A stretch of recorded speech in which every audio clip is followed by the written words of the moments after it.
So hey everybody, how you doing? It's Alex Moyle here from Nurture It, the pipeline productivity tool that is aimed to help you bill more. Now, today I hope it's going to be a really exciting day because it's just me and you. And so hopefully you'll be asking some questions and we can really get into the thick of a conversation around counteroffers. Now, why counteroffers? Well, here at Nurture It, our aim is to help you turn more of your effort into money. And so counteroffers are one of the most painful things that can happen for a recruiter. The reason being is you've done all the work to get the opportunity, to find the candidate, to arrange the interviews, yet just at the last moment, the candidate decides to stay where they were. And that's just a horrible waste of energy for everybody.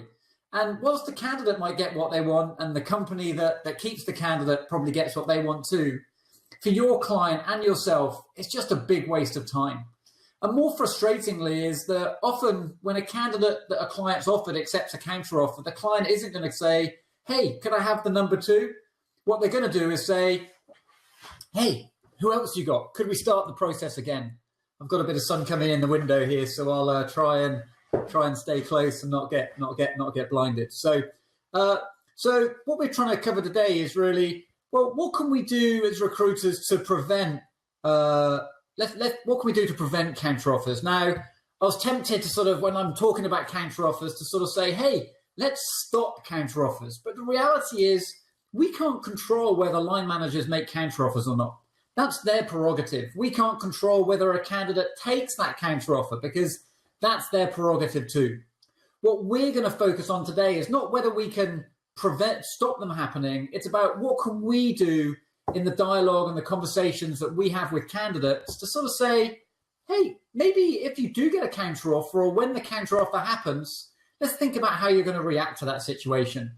So as recruiters, we can't stop counteroffers. We've got to focus on how can we actually influence how the candidate responds when that counteroffer occurs. So let's just think about what we've got first and foremost. Well, the challenge, how do recruiters do this at the moment? Well, I listen to a lot of recruiters talk about counteroffers, and normally a recruiter will show me, here's an article that says 9 out of 10 candidates that accept counteroffers leave. What they'll do is they'll give that to candidates. Or when they're speaking to a candidate about counteroffers, what they'll do is they'll go, you know what, your boss is going to persuade you to stay. You shouldn't take that because the likelihood is they're just doing it because they don't like you. Well, they like you, and that's not that they like you. It's just that they value the work that you do. They don't want to pay a recruitment fee, and it's easier to pay you more money than it is to actually go out and recruit and train someone to do the job again. So don't take a counteroffer. And whilst a lot of those facts may well be true, the reality is when those words come from a salesperson, and that's what you are to candidates. You're a salesperson, even though we are consultative in how we work. We are a salesperson. And so what you've got to think about is that our goal is to think about, well, how can we talk about the counteroffer in a way which encourages the candidate to get to what we want to say on their own? And that's really what we're going to focus on today. And from a sales process perspective, really what we're focusing on is how do we qualify an opportunity? How are we qualifying the likelihood of our effort converting into a placement? Now, the way one of my first managers described it to me is he talked a lot about placement risk. And placement risk is the risks that you could encounter through the placement process that could impact that candidate taking the job. So there could be location risk, there's salary risk, there's role risk, and today we're talking about counteroffer risk. And the way my manager sort of put it to me is the fact that some of these risks you can't directly control. And so what we've got to do is engage with a candidate in a conversation whereby we sort of can sense how likely is that to be an issue? How likely is that to maybe impact the placement going off? And all of you watching the call and listening today and watching on playback on YouTube, by the way, if you're watching on YouTube, make sure you subscribe, is that you've been in situations where you know where the issues arise. You know the role's not right. You know the location's a bit of a stretch. You know the money might not quite be right. And so day to day, you already know about placement risk. But the key is about knowing where the risks lie and what are we doing to mitigate some of those risks. So let's think about some of the things that we're gonna talk through today. So the first thing we're going to look at is what are some of the ways that recruiters might be exposing themselves to counteroffer risk already. And what I'll say is those that are watching live, please feel free to fire in questions if you've got it. It'll be great to have some thoughts from you. If you want to be on the show, you're welcome to knock on the door and I'll let you in and we can have a chat. So let's think about the 4 ways that the recruiters might be exposing themselves to counteroffer risk. Well, the first one is that I meet loads of recruiters every day that just don't expect counteroffers to be an issue. You know, they just don't see that clients are going to work hard to keep the employees that they've got. Now, in some situations where maybe they're making redundancies or laying people off, it may not be an issue. But a lot of recruiters just don't expect companies to try and persuade people to stay.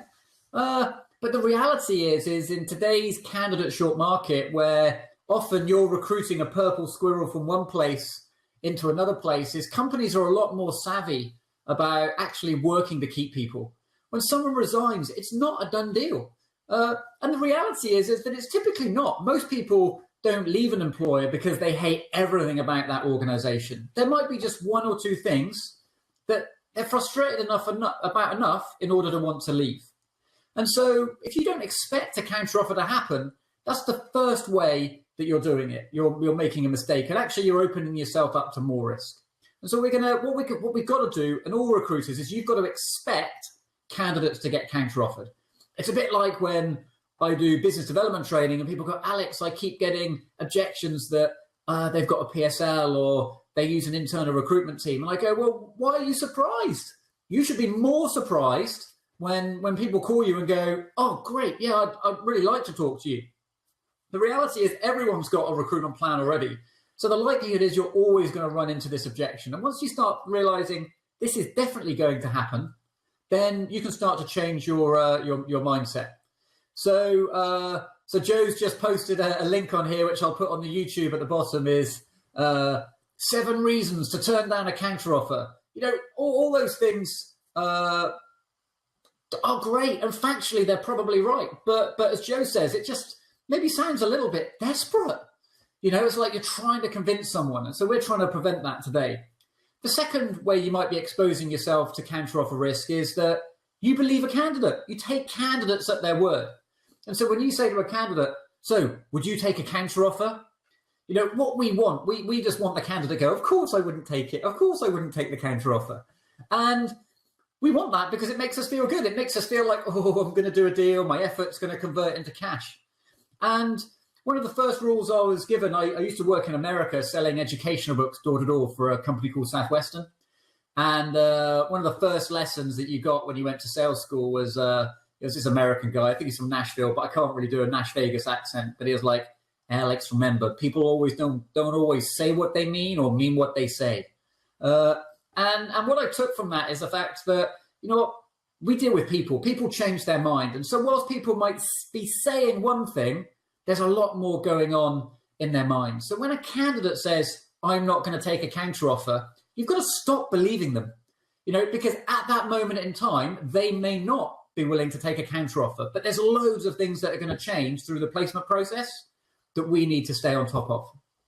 The third way that you're going to potentially expose yourself to counteroffer risks is that you're just covering it because your manager tells you. I worked in a recruitment company for many years, and every day you're asked, have you covered the counteroffer? Have you covered the counteroffer? Have you covered the counteroffer? Have you covered the counteroffer? To the point where you just covered it because you wanted to get your manager off your back. And sometimes big recruitment companies get you to do things that are the right thing, but they're not always very good at selling you on why you need to do them and how that's actually going to help you get what you want out of the process. So stop asking. If you talk about the counteroffer because you know your manager's going to nag you, keep on listening and keep on watching so you can be aware of how important it is for your success and how to do it so it helps you, not just your manager. The fourth area is that recruiters, when talking about the counteroffer, really don't want to believe it's going to happen. And so when they talk to candidates about it, they just ask closed questions. Would you take a counteroffer? If your boss offered you 5K to stay, would you take it? You know, we're just asking closed questions because what we're looking for is the response that we want. And you know what? Candidates are smart. They've worked typically with 2, 3, 4, maybe more recruiters in their career. They know the answers that you want to hear, so you get put forward so they get put forward to the job. And so candidates will be playing you too, not because they're bad people, but because they want to go forward to the job. They want to go forward to first and second interview. And so if you're not aware of that and thinking sort of subtly, cynically about why a candidate's saying something, and are they saying that because they want something from me and they want to be put forward, or are they saying it because they really believe it, then you're exposing yourself to way more risks. I remember when I first started in recruitment, and one of my director came in, one of those regional managers that sort of comes in every now and again, and I introduced myself as like this really young, enthusiastic sort of junior recruiter going, hi, how you doing? I'm Alex. And he looked at me and he put his hand on my shoulder and he was like, Alex, you seem like a really nice, fresh-faced kid. You look like you've got loads of passion and enthusiasm, which is just what we need. Just so you know, in time, you're going to become as cynical and as bitter and twisted as everybody else here. And at the time, I didn't really realize what he was actually meaning. But over time in recruitment, you get to that point where you don't really believe anything anyone's going to say, and you don't believe anything anyone says until they've actually delivered on it. And that's partly the mindset of managing risk through the placement process. It's what can go wrong will go wrong. The moment you tap the fee into the calculator and you think, you know what, this deal is going to happen, it's probably going to fall out. So let's look at the next bit. So what are some of the 5 things what are the 5 steps we can go through when we want to try and mitigate counteroffer risk?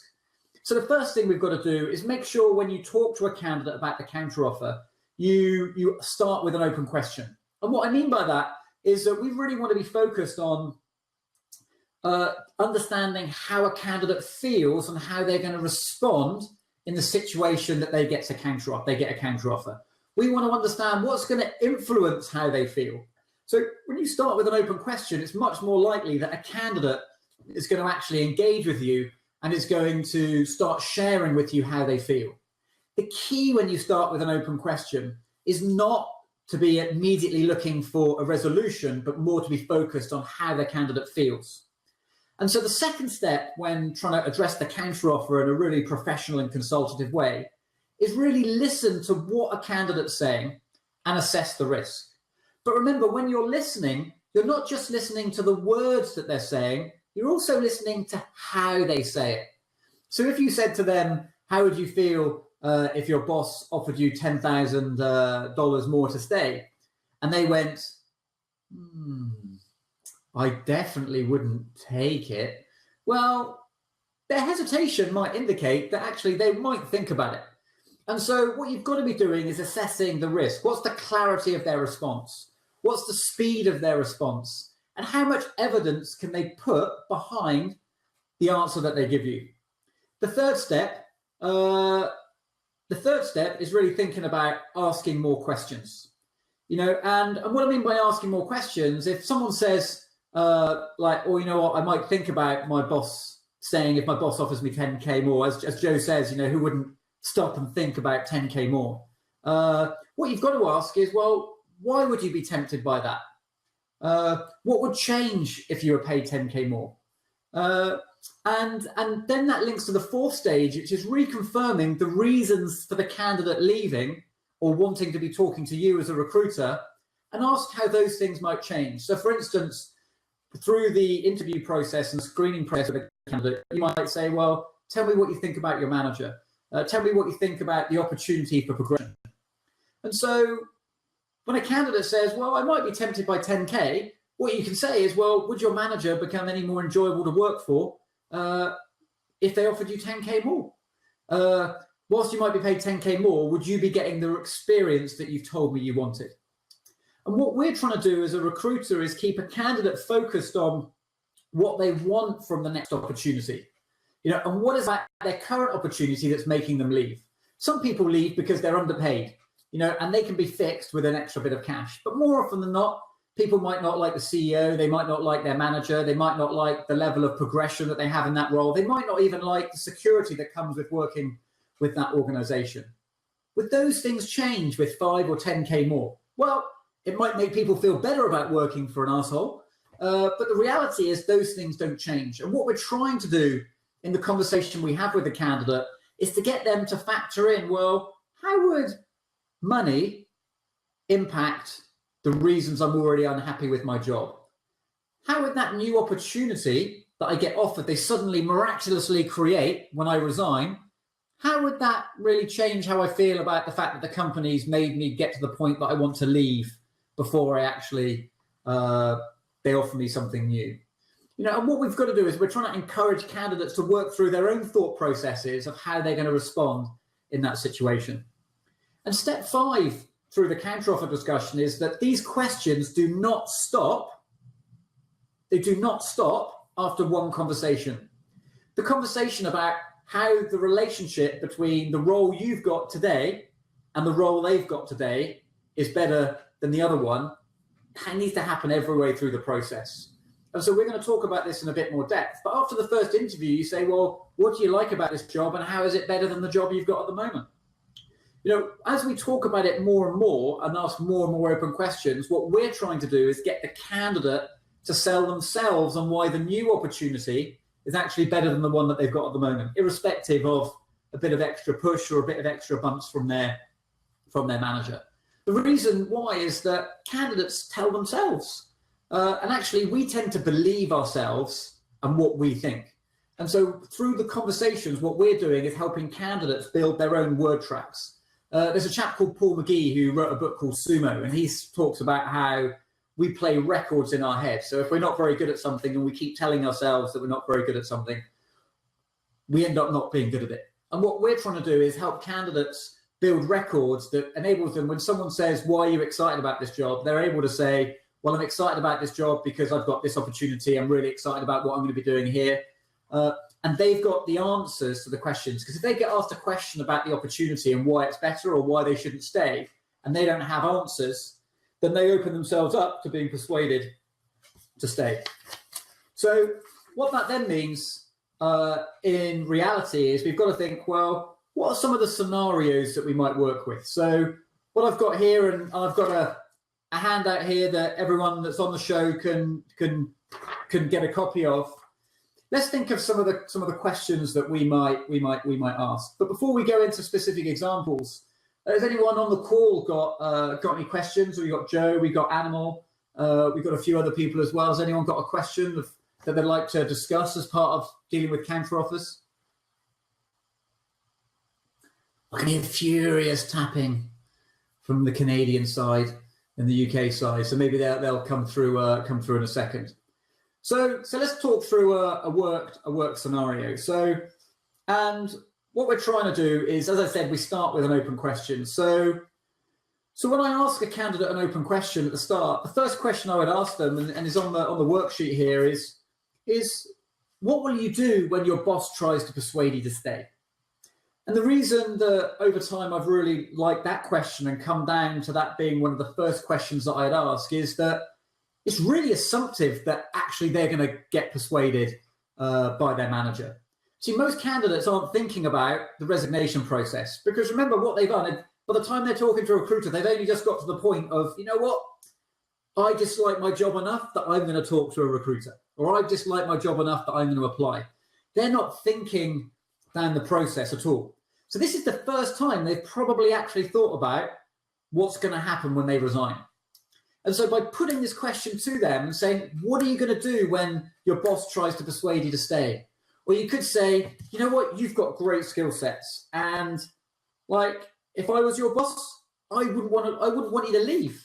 Like, tell me what you're going to do when they persuade you to stay.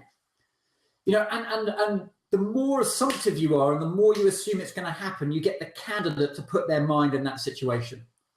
And a candidate may respond in a number of ways. So here's some of the high-risk responses that you might get. It depends. Oh, that's the worst. It depends, because that basically means is I'm still thinking about it. I'm still open to staying.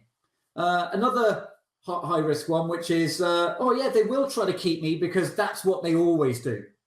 You know, some companies have a strategy whereby they will actively counteroffer candidates. And so it may be that this is just part of the game that they play. Maybe they've seen their colleague resign, get a counteroffer, and that's how they got a pay rise. And if that's the type of company they work in, you could be just part of a play to get a salary increase. So those are some of the high-risk responses that you might get. The low-risk responses that you might get are things like, oh, I've already looked internally, but there is nothing. They're starting to evidence the fact that there's an emotional disconnection. When I sit with someone and I go, so what are you going to do when your boss offers you 5K more?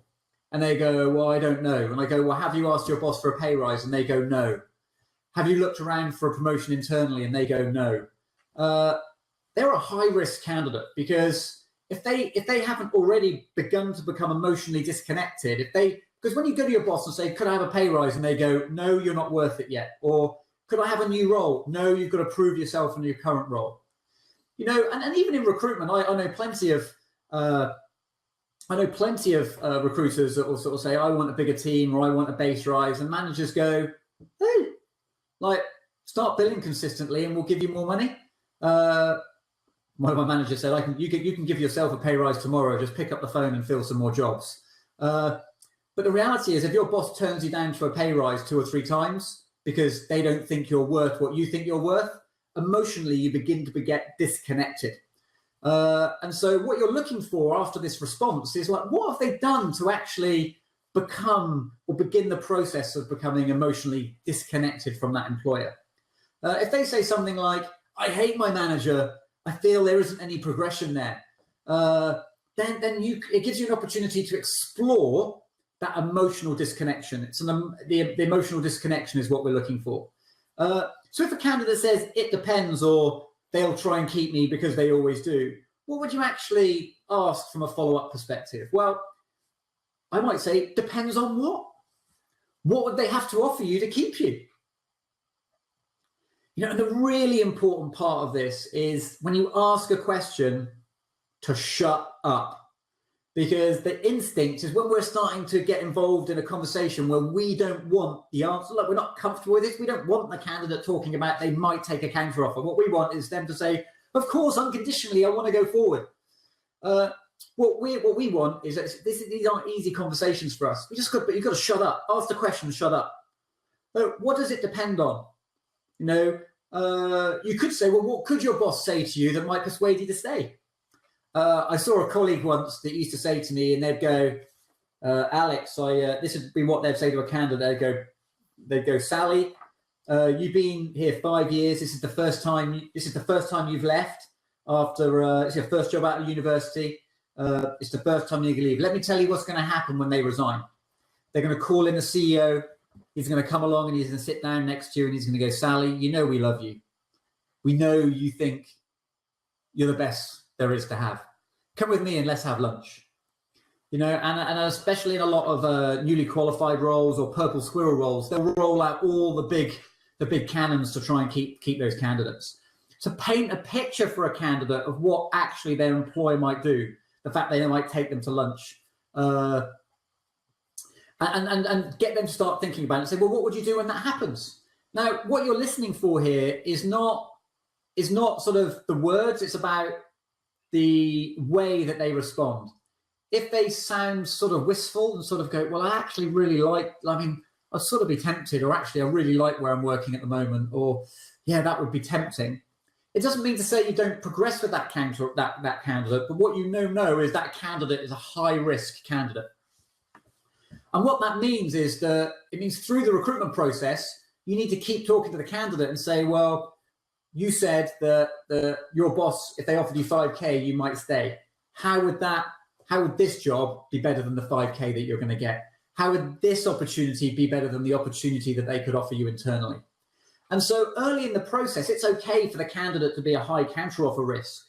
But as you go through the interview process, you need to see them beginning to turn their opinion towards being, well, actually, this job is better than the other job. So I've got a question come in. So how would you feel if you talk to the candidate into resisting a counteroffer and then the new job doesn't work out? Well, I think the key there, Animal, is I don't talk anyone into taking a job. It's up to them. what I want them to do is to weigh up what are the good things about the opportunity that they've got here against the downside of what they've got here. So if I know when they're leaving, they don't like their manager, they're undervalued, or they're not getting the career development that they want, and if the candidate feels those things are available, and it turns out not to be the case, well, obviously I'm sad. I don't take people out of jobs to ruin their careers, but what we want to do is get them to sort of be seeing about what the benefits are. So you said I'm selling hard, so I'm not sure whether I'm selling to the candidate. But I guess the thing is, in these conversations, I'm sounding like maybe I'm selling hard because I'm having all the conversations and all the questions back to back. But when you're working through a recruitment process, what you've got to be doing is just understanding, is this role going to give the candidate what they want? Because when a candidate gets made a counteroffer, we can't influence that decision. I get asked all the time from recruiters, the candidate's going to accept a counteroffer, what can I do? Well, the only thing you can do is probably go and find some more candidates. At the point where that counteroffer influences, that counteroffer occurs, we can't, without selling very hard, persuade the candidate not to take one job over the other. I mean, we can try.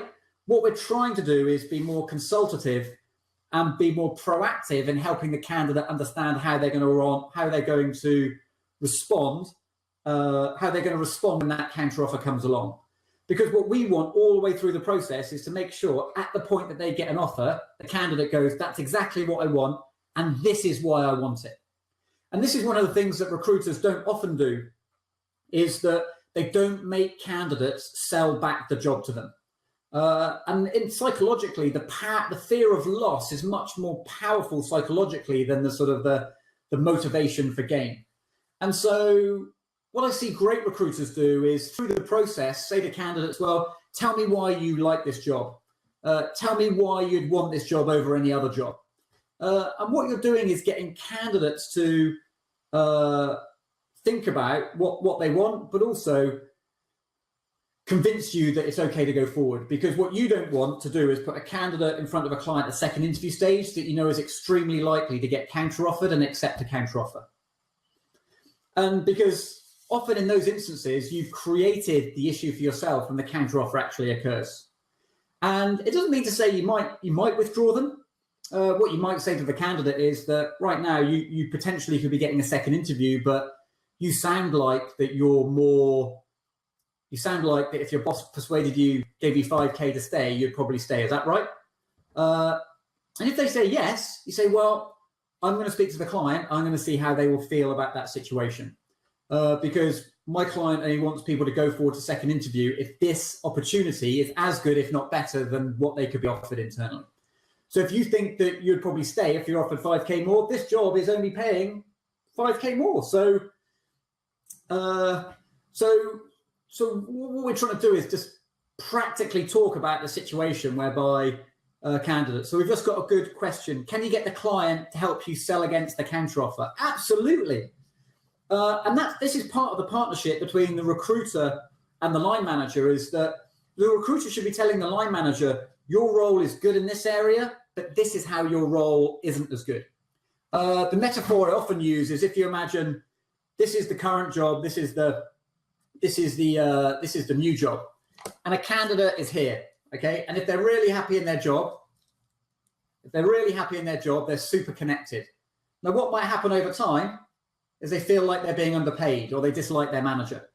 In this situation, what they're starting to do is feeling like, well, actually, I might be looking for a new manager. That could be a pull for me. But actually, the new role has to disconnect from the existing role to connect to the new role.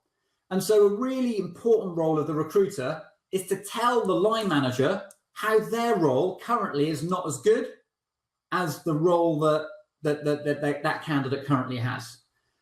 It could be the work environment, it could be the compensation, it could be the benefit, it could be the opportunity. Because the only person who is sort of officially authorized to sell against that person's current role is the line manager that they interview with, because it's their job to truly pitch how their opportunity is better than the other opportunities. And in some ways, I think that's what differentiates a truly consultative recruiter from a recruiter that just sends CVs. Because a recruiter that just sends CVs will go, here's your CVs, I'll arrange some interviews. But a true consultative recruiter will be able to tell a line manager, right, this is where the candidate's good, this is where they're weak. This is why your job's better, this is why your job isn't as good.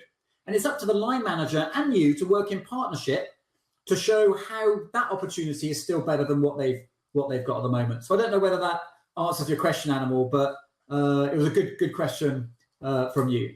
Joe says to me, Alex, do you think you should warn clients of candidates who are open to counteroffer or just not put them forward? Well, I think it really depends on the situation, Joe, partly on how many candidates you have. So if I've got 5 candidates, all as good as each other, and I've got one that's dipping their toe in the market, I might put their CV forward, but I wouldn't push them for an interview. I wouldn't put my reputation on the line for an interview. In many situations, for recruiters that are working in niches, you may only have 2 or 3 people to put forward.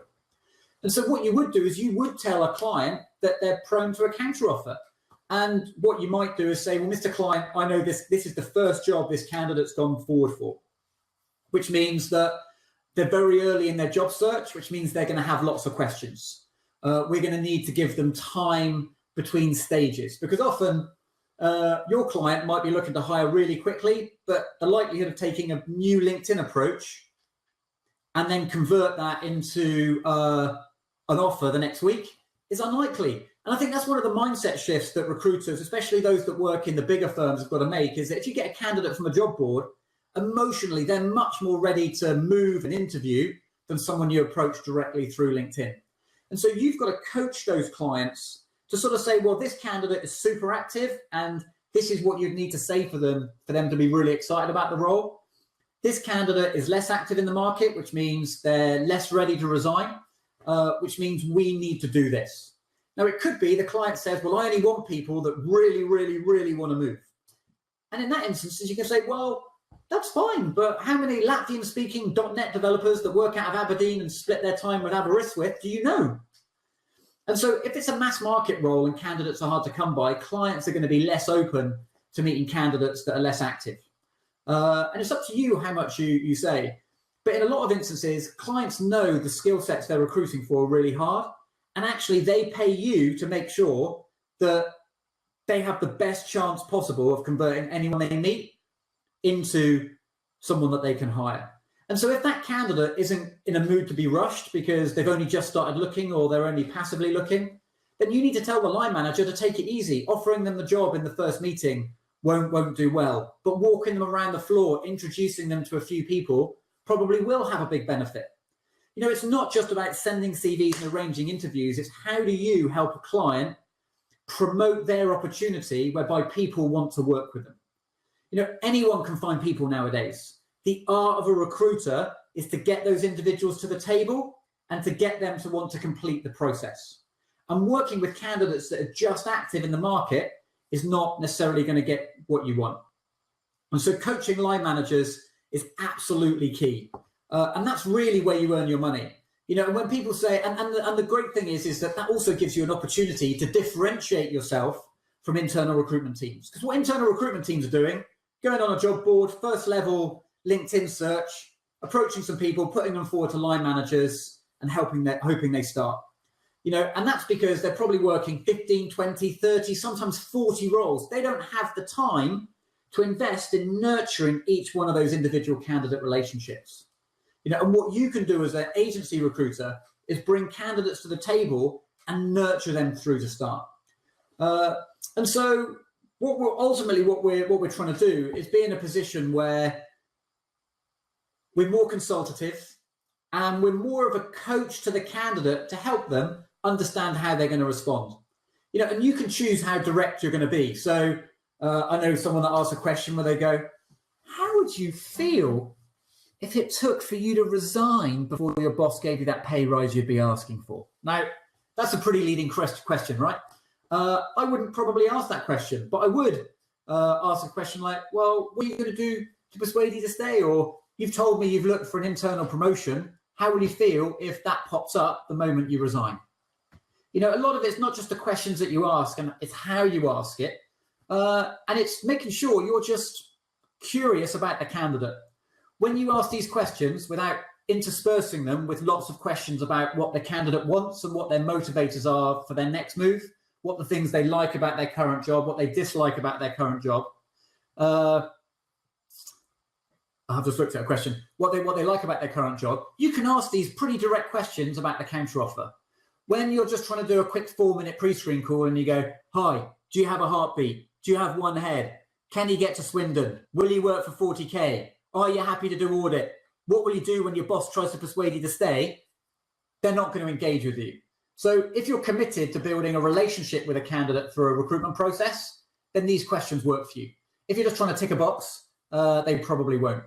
So hopefully this gives you a lot of what we're trying to do. So I've got one question coming. Is it a good thing to advise a candidate to stay in their role, i.e. accept a counteroffer? Well, Raoul, a lot of it depends. It depends on whether the candidate feels what they're doing at the moment is the right thing. If they want to stay, ultimately that's good for them, if that's really what they want to do.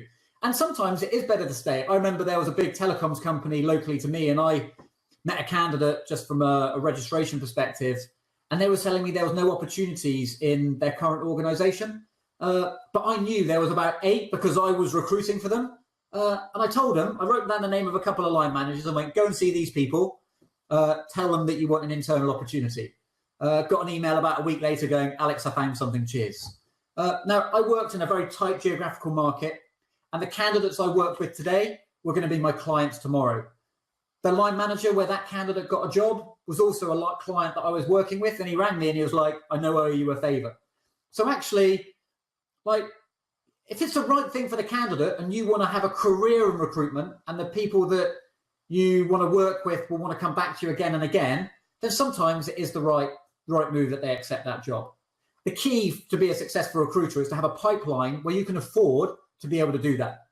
If you're a recruiter that depends on one deal coming off in a month for you to make your money, it's going to be a lot harder to make that call. Even though it's the right call, you're going to end up billing nothing. So what you've got to do is think long term. And they said it's about, am I in recruitment to make a fee or am I in it to make a career? And the individuals that I know that really love recruitment are those that work and operate in a way with values and integrity that they can afford to lose the occasional short-term thing to gain success in the long term. And I think it's just a question of just being true to yourself, but only you can decide that. So hopefully that helps your question, Raoul. So where are we at? Well, actually, we're getting to the end of the webinar. Please subscribe if you've loved it. And those that are on the live call, you're going to get a copy of the handout that I've been talking through today. And if you look in the notes of the YouTube video, there's a link to the download where you can get the handouts as well. So thank you very much. I really appreciate it. And the next show we're going to have is misconceptions about GDPR. There's a lot of hoo-ha around GDPR. Everyone's selling the system fix, the toolkit compliance fix. But the reality is everyone's got their angle and they're selling what they want. So we've got Frances Lewis from Osborne Clark. She's going to be talking to us about GDPR misconceptions, and hopefully that'll put a few issues to bed for you. So thanks a lot, and we'll see you all soon. Don't forget, subscribe. Bye.